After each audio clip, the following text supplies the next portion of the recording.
Մարգարայի անցակետը կարողացել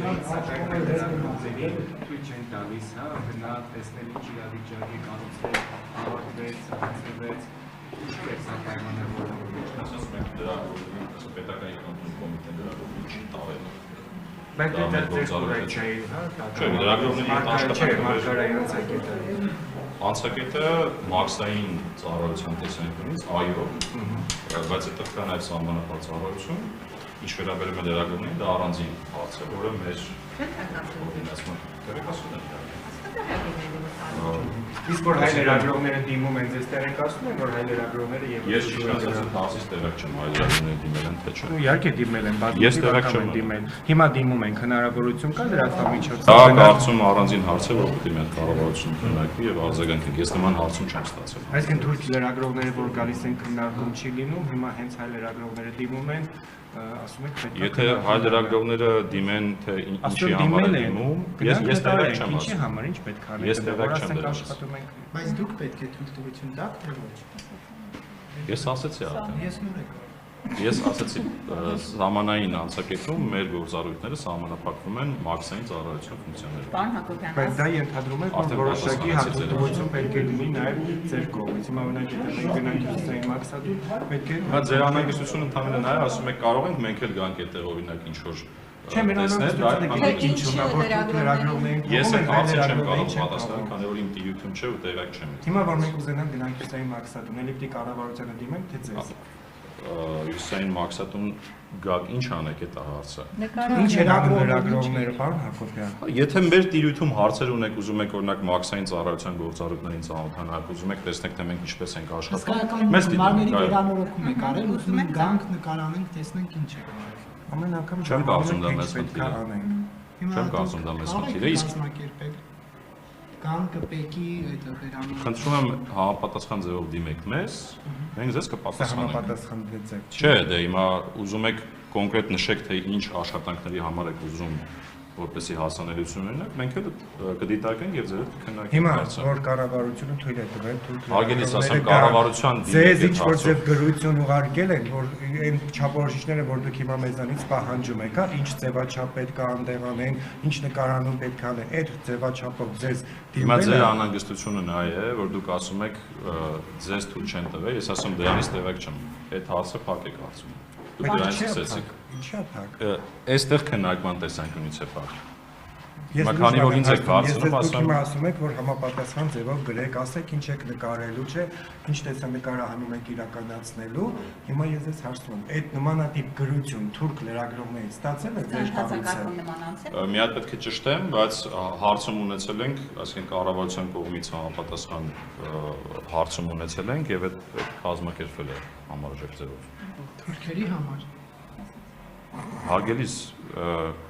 տվյալ դեպքում ինձ թվում է ազգը կապ չունի, տվյալ դեպքում կապ ունի թե ինչ մեծ կապ ունի շատ հիմա նույն հաջողությամբ, այսինքն ադրբեջանցիներն են Ես արդեն հարցին պատասխանեցի, ես տեղակ չեմ եղել։ Թե հիմա ես տեղակ չեմ եղել, որ ձեզ օրինակ թույլ չեն տվել, դուք հիմա հարց եք ասում, ասում ես այդ հարցից տեղակ չեմ։ Մամուլ չեք կարգել։ Կարդում եմ։ Չեմ տեսել մամուլում դրա մասին։ Իսկ Մարգարայի անցակետի բացման հետ կապված ինչ նորություններ կան։ Տեղակ չեմ անկեղծ ասած։ Այսինքն պատրաստ սպասում եք միջև։ Չէ, ուզում ասեմ ագելիս ես հարգանքով եմ վերաբերվում։ Ես էլ ձեզ որտեղ ինչ դուք էլ հարգանքով վերաբերվեք։ Ես տեղակ ասեք։ Չէ, հիմա ես ասացի դրանից տեղակ չեմ, այսինքն որ ասում եք ձեզ մերժել են, ով է մեզնից մերժել են։ Պետական եկամուտների կոմիտեն ձեզ մերժել է, որ դուք չգաք այնտեղ։ Չէ։ Եթե չի մերժել, հետեւաբար ես այդ հարցի պատասխանը չունեմ։ Ենթադրում եմ պետք է վարչապետի աշխատակազմ դիմեք, ենթադրում եմ, կամ իրենց եք դիմել, մերժում եք ստացել, որտեղ եք դիմել։ Հենց էլ ասած։ Շատ լավ է, որտեղ որ դիմել եք, որտեղ որ դիմել եք, իրանց որ հարցնեք, հաստատ համոզված եք, իրենք բարձրաբանումը կտան։ Իմ հարցին կպատասխանեք մի րոպե Մարգարայի անցակետի հետ կապված ինչն է։ Մարգարայի անցակետը պատրաստ է ամբողջությամբ իր մաքսային գործառույթը իրականացնելու եւ ամբողջ ենթակառուցվածքը պատրաստ է, մենք էլ որպես պետական եկամուտների կոմիտե պատրաստ ենք այդ գործառույթները պատշաճ իրականացնելու։ Երբ որ դա մաքսային գործառույթ չեն, ինչ որ դուք հարցնում եք, դուք խոսում եք պետական սահմանի հնարավոր բացման մասին։ Դուք դրա մասին եք խոսում, որը պետական եկամուտների կոմիտեի գործառույթը չէ։ Պարոն Հակոբյան, եթե մոտ 750,000 գրանցված աշխատողները հայտարարագիր չներկայացնեն, ՊԵԿ-ը ինչ է անել։ Նախ դուք հարցը գալիս եք բացասական կողմից միանգամից։ Պետական եկամ հիմա դինամիկան հակառակն է հուշում, ինչը որ արել ենք նաև անցած տարի։ Ինչ տվյալներ կան, ինչ վիճակագրություններ կան, մարդիկ արդյոք հայտարարագիր ներկայացնում են եւ Իհարկե, հայտարարագիր ներկայացնում են, ինչպիսին է։ այս պայդրությամբ մոտ, եթե չեմ սխալվում, 12000 քաղաքացիներ արդեն 750,000-ից 12000-ը այս պայդրությամբ արդեն լրացել են ու բարբերաբար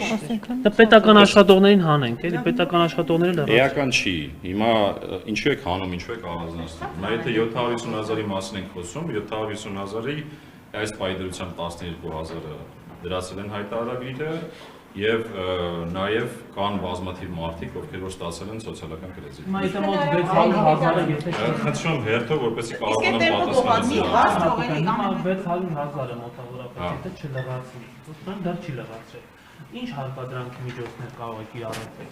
Ես դրա մասին բազմիցս խոսել եմ մեր հանրային քննարկումների ժամանակ եւ ասուլիսի ժամանակ եւ հարցազրույցների ժամանակ։ Դա գործում է պարզ տուգանքի մեխանիզմ։ Բայց եթե երկու անգամ տուգանում են, երրորդ անգամ ինչ է լինում, եթե չեմ ցանում մեկ անգամ 5,000 Չէ, այս պահին ուրիշ մեխանիզմ չկա, տուգանքի ուղղակի բարձրացում կգնահատվում է, ուրիշ մեխանիզմ այս պահին չկա։ երրորդ անգամը այսինքն չեք որոշի։ Այս պահի դրությամբ կառավարության մոտեցումը նա է, որը հստակ հայտարարվել է նոյեմբերի 1, հետաձգվել է եւ այդ նոյեմբերի 1-ը ուժի մեջ է այլ քննարկում եւ այլ մի մոտեցում։ տնտեսական հաստամ ասում են, որ պետեկամուտների նախարարության գործարարների հանդեպ հարկային տերոր է իրականացում եւ օրերս նաեւ հայտնի գործարարներից մեկի ընկերություններում մասշտաբային ստուգումների մասին խոսքը Սամվել Ալեքսանյանի մասին է արդյոք ՊԵԿ-ը հատուկ եւ ասում են բավականին խոշոր գումար եք պահանջել ինչը մերժել է եւ սկսվել է ստուգումները արդյոք ինչ Միրապես հարցը երկու մաս ունի Դուք հիմա ասում եք տերոր բայց չհիմնավորեցիք թե տերոր ինչ է նշանակում Որովհետև տեսեք, տերորը նշանակում է, երբ որ մենք ինչ-որ անօրինական կամ ավելորդ գործողություններով փորձում ենք միջամտել եւ խանգարել տնտեսվարողի կյանքին, որպեսզի մաքսիմալ հարկային եկամուտ հավաքագրենք։ Ես այս հարցին տարեսկզբին մանրամասն անդրադարձել եմ։ Հիմա մեկնաբանեմ։ Այն ինչ որ տեղի ունենում հիմա, դրանք սովորական մեր գործիքակազմով ստուգումներ են, բոլոր ուղղություններով։ Եվ մենք անկեղծ ասած նման ազդակ չունենք, որ տերոր կա։ Եթե կան նման ազդակներ, խնդրում եմ անձամբ ուղարկեք ինձ, ես ինքս այդ հարցով կզբաղվեմ։ Սամվել Ալեքսանյանի հետ կապված բիզնեսներում հիմա այդ մեծամասշտաբ ստուգումները գնում։ Ինչպես բոլոր բիզնեսներում կա հստակ ծրագիր։ Մենք ունենք ստուգումների ծրագիր, թիրախային, որը որ տարվա համար սահմանվում է Եվ եթե բացահայտվում են ռիսկեր, այդ ռիսկերը ստուգումներ են իրականացում ու դրա բացահայտվում։ Արդյոք պատճառը բյուջեի դեֆիցիտը չի, որովհետև ասում են հենց դեֆիցիտն է պատճառը, դրա համար քերթում եք գործարարներին։ Բացարձակ նման երևույթ չկա, դուք հիմա ուղղակի սրում եք հարցը, բարբերաբար բառեր օգտագործելով, որ եթե ես հիմա մասնագիտական դաշտում ասեմ, թե դա ինչ է նշանակում, նորից չեք կարողանալու պատասխանել այդ քերթել բառին, ոչ։ Ինչը ոչ։ Ասեմ չեք քերթում։ Մենք մաշկում չենք քերթում, ոչ, խնդրում եմ մի միջամտեք, երբ որ ես հարցին պատասխանում եմ, հետո անդրադառնանք նաև ձեր հարցին։ Մենք տնտեսվարողներին եւ բոլորին վերաբերում ենք որպես մեր ընտանիքի անդամներ։ Ես ասում եմ բառիս ամենաուղիղ իմաստով, որի մասին մանրամասն խոսել եմ եւ մեկնաբանել եմ իմ ասուլիսի ժամանակ եւ հարցազրույցների ժամանակ, եւ մենք փորձում ենք մեր հասարակությունը մարդակենտրոն մաքսիմալ դարձնել, մեր ծառայությունը հասարակության համար մարդակենտրոն դարձնել ու համոզված եղեք, բոլոր տեղերում այդ դրսևորումները կան։ Եվ հետեւաբար քերթելու եւ այդ ձեր բառերի մասին խոսելը կարելի է տենց ինչ որ որպես ինչ որ անեկդոտ կամ հեքիաթ կամ չգիտեմ նմանատիպ ինչ որ բաներ պատմելու ժամանակ։ Պարոն Հակոբյան, եթե հայտարարիչ չի ներկայացնում մի անգամ դուք անվում է 5000, երկրորդ անգամ 10000 եւ այդ մի տարում այդ թեմային անձին էլ անդրադարձ չի լինում, հետո հաջորդ տարի եւս 5000, 10000, այս բայ գործող մեխանիզմը միայն Այս բայ գործող մեխանիզմը հստակ ասեցի դա է։ Բայց չէ կարծում եմ մարդիկ ավելի լավ օրինակ ասի 10000 դրամ դուք անում քան Իմ կարծիքով մարդիկ ավելի լավ է թափանցիկ լինեն պետության հետ, որովհետև պետությունը իրենցն է, ոչ թե պետությունը առանձին սուբյեկտ է, եւ այստեղ փոխվստահության հարց կա եւ այս հարթակը կարծում եմ հարցը լուծում է, եւ երկրորդ մարդիկ կարծում եմ մոտիվացված են նաև իրենց կյանքի որակը բարձրացնել։ Կներեք, վերջացնեմ, հետո կասեք։ Չկա վստահություն, խնդիրը պետությունը չի։ Թույլ տվեք մեկնաբանեմ։ Հիմա մյուս մասը կարծում եմ մարդիկ ավելի շահագրգիռ են իրենց կյանքի որակը բարձրացնել, քան հակառակը, իսկ սա հնարավորություն է կյանքի որակը բարձրացնելու։ Դե ասում եմ, թույլ տվեք, չեք թույլ տալի, ասում եք դրանով ինչով է բարձրացնում։ Կյանքի որակը բարձրացվում է սոցիալական կրեզիտների միջոցով։ Հիմա լայն հնարավորություն կա ընտանիքի անդամների համար կրթական առողջապահական ծառայությունների դիմաց եկամտային հարկից նվազեցումներ ունենալ եւ փոխհատուցումներ ունենալ, որը կարծում եմ լավ շանս է մարդու կյանքի որակը բարելավել։ Մարդիկ իսկ եթե չեն ուզում, եթե ուզեին 12000 հոգի չէին հայտարարել։ Տեսեք, դա չեն վստահում իշխանությանը։ Տեսեք, դինամիկան բերեք նայենք։ Հիմա եթե վերջի շաբաթները նայում ենք, բարբերաբար ամեն շաբաթ տեմպերը հայտարարագրման ավելանում են եւ կարծում եմ բնական է եւ սովորաբար եթե հասարակության վարքագիծը ուսումնասիրեք, տեսնեք, երբ որ վերջնաժամկետներ են լինում, ավելի շատ այդ վարքագիծը դրսևորվում է վերջնաժամկետին մոտ ամիսներին։ Հիմա նույնը տեղի էր անցած տարի, օրինակ անցած տարի առաջի ամիսներին պասիվություն կար, հետո կտրուկ վերջնաժամկետին մոտ 2 ամսվա ընթացքում հայտարարագրել եղել են։ Բայց տեմպերը դրական են ու ավելացող են։ Ընտանիքի անդամներին, գործարարները եւ ընդհանրապես հայտվճարողները ու նաեւ խոսում ենք այդ պարտադիր հայտարարումից, բայց վիճակագրությունը ցույց է տալիս, որ ըստ էության հասարակությունը միանշանակ չի ընդունել այս որոշումը։ Սա չի խոսում այն որոշումը Սա չի խոսում այն մասին, որ չկա վստահություն այս իշխանության նկատմամբ եւ իրական այլ խնդիրներ է տեսնում այդ հայտարարման մեջ։ Տեսեք, դուք բացարձակ երևույթներ եք մեկնաբանում, վստահությունը հարաբերական է, այսինքն վստահություն միշտ կա, հիմա վստահության մակարդակներ կան տարբեր։ Հիմա ես ասացի, որ սա նաև հնարավորություն է միմյանց ավելի շատ վստահելու, որովհետև դրա միջոցով խոսել ենք, այս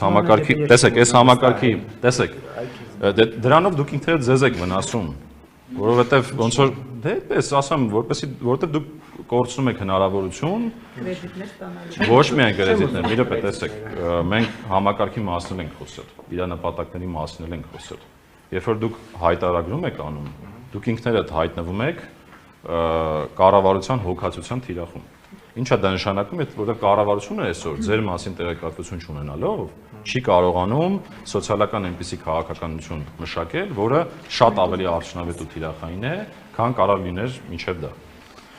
Քան կարող լիներ այս համակարգի պայմաններում։ Հիմա սրա մասին է խոսքը, այսինքն դուք հիմա չեք ուզում, որպեսզի այդպես լինի։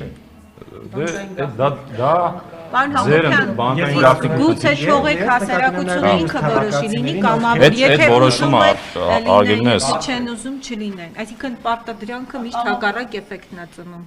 Չեմ կարծում, տենց հակառակ էֆեկտներ։ Դե ինչ թվերն են։ Ես թվերը ասացի, դինամիկան դրական է։ Բայց համենայն դեպս քիչ է։ Այդ սիստեմը մեխանիզմը հնարավոր չի մշակել, ով ուզում է որ կառավարությունը իր մասին հոգա, թող թույլ տա հոգա, ով չէ։ Հարգելիս, ես սա հայեցակարգային հարց է։ Ես չեմ ուզում այդ դաշտ մտնել հիմա։ Ես բայց նշեցի մի կարևոր հանգամանքի մասին։ Պետությունը հասարակությանն է, ոչ թե հասարակությունից անկախ է։ Եթե դուք պետության մասին չեք ուզում մտածել, դա արդեն ձեր խնդիրն է։ Բայց ես համոզված եմ, մեր հասարակության մեծ մասը ունի երազանք ավելի լավ պետություն տեսնելու եւ սա ավելի լավ պետություն կառուցելու ճանապարհը։ Հենց դա խնդիրը, որ խոսքը ոչ թե պետության, այլ օրվա իշխանության մասին է, նրա որոշումների։ Թույլ տվեք այդ դաշտ ես չմտնեմ։ Պարոն Հակոբյան, խնդիրները արդյոք լուծվել են հայտարարիչ ներկայացնելուց եւ ոչ, որովհետեւ Նիկոլ Փաշինյանն էր հենց տեսանյութ հրապարակել, որ յոթ պաշտոնյաներ նստած էին, այդ թվում նաև դուք, բայց դժվարությամբ էր վարչապետը լրացնում այդ հայտարարագիր։ Հիմա քաղաքացին, որի կողքին նստած չեք լինելու դուք, նստած չլինելու Մհեր Գրիգորյանը, ինչպես է գլուխ անելու, խնդիրները բացացվել են թե ոչ։ Այդ դաշտում ասեմ, որ դա կարծում շատ լավ միջոցառում էր կարևոր, երբ որ մարդը ինքնուրույն փորձում է լրացնել։ Եվ ես ասեմ, որ այդտեղ հենց այդ խոսել տեղի ունեցել։ Մեր ներկայությունը չի նշանակում, որ ինքնուրույն տեղի չի ունեցել։ Իսկ քաղաք մի րոպե ավարտեմ ու ճիշտ ասած ես մեկ ուրիշ քննարկման պետք է հասնեմ։ Արագ պատասխանեմ, վերջի հարցը։ Մի հատ կպատասխանեք 16000 դրամի համար։ Հիմա չեք տալի ձեր։ Նայեք, տեսեք, դուք հիմա ձեր գործընկերոջ հանդեպ հարգանքով չեք։ Ես շատ հարգում եմ իմ գործընկերոջը։ Եթե հարգում եք, թույլ տվեք իր հարցը պատասխանեմ։ Հիմա մենք ինչ ենք անում հիմա, դրա մասն ենք պարբերաբար խոսում եւ եթե օրինակ հետևեք մեր իրազեկումների արշավներին, մեր իրազեկումների արշավները վերաբերում են բոլորին։ Ինչ է դա նշանակում, մենք մշակել ենք բազմաթիվ ուղեցույցեր, պարզ, գնում ենք մարզեր, մարդկանց հետ հանդիպում, գնում ենք կազմակերպություններ մարդկանց հետ հանդիպում, հիմա հավաքագրում ենք բոլոր խնդիրները, եթե կլինեն լրացուցիչ խնդիրներ, որ մարդիկ դժվարություններ կունենան, կգնանք եւ իրենց կողքն կլինենք եւ կփորձենք մաքսիմալ օգնել, որպեսզի այդ համակարգը կարողանա։ Օրինակ հիմա դիմելը դա մեր տիրությունն է։ Հա, չէ, բայց ընդհանուր համակարգ հետ է կապված։ Մի ուզում է Բայց դա վերջին հարցն է, ֆիքսեցինք, չէ՞։ Հասնում է այն ժամանակ, օրինակ, երբ որ արդեն այդ նոյեմբերի 1-ից հետո է, հիմա այդ դեպքում քաղաքացին ինչ անի, երբ որ ID քարտը դրա կարգավորումների մասն էլ է խոսվել, այսինքն այն դեպքերում, երբ որ այդ ID քարտերի թողարկման պատճառով կուշանա հայտարարագիր լրացնելը, պետությունը հնարավորություն կտա քաղաքացուն ուշ լրացնել։ Այո, դրա մասին նորմալ է, որ դասընթացներ կազմակերպելու համար անկեղծ պայմանավորվեցինք, որ վերջին հարցներ, ձեզ շնորհակալ եմ, ասեք, վերջին հարցը պատասխանեմ։ Պետք է 16000 դրամ, եթե չեմ սխալվում, գումար է վերցնում դասընթացներ կազմակերպելու համար, որ հայտարարագիր լրացնեն։ Մենք տես բան չունենք։ Ձեր կայքում էր հայտարարությունը դրված։ Հայտարարագիր լրացնելու դասընթաց, տեսեք, դուք նկատի ունեք քաղաքացու համար։ Քաղաքացու համար։ Ես մի հատ իրավաբանական անձանց համար բան։ Իսկ թվում է ինչ որ իրավաբանական անձանց ղեկավարներն են քաղաքացիներ։ Մի հատ պետք է ստուգեմ հասկանամ ինչ դասընթացի մասին եք խոսում, ավելի կոնկրետ ձեր պատասխանը։ Մեծ հարցում արեք։ Նախկինում պետք մենք խոսեցինք որ վերջին հարցը աշխատավարձերը ինձ տամ, սա վերջին հարցն է եւ օրինակ երբ որ տարածվեց պետք նախագահի պարգևավճարի գործավարու պարգևավճարի չափը հեղափոխությունից հետո մարդիկ կես լուշքեր կատակ ասում էին պետքում էլ պետք նախագահի գործավարու ազատեղ չկա գնանք դիմենք որովհետեւ շատ բարձր պարգևավճարներ էին ստանում հիմա դրա հետ կապված փոփոխություն ես անկեղծ ասած այդ հրապարակումից տեղեկ չեմ եթե թույլ տվեք ուսումնասիրեմ հասկանամ ինչի մասին է խոսքը եւ ասեմ բարձր 7-ից պարգևավճարներ ստանում եք ոչ շատ լավ շնորհակալ վստահությամբ եմ ասում դա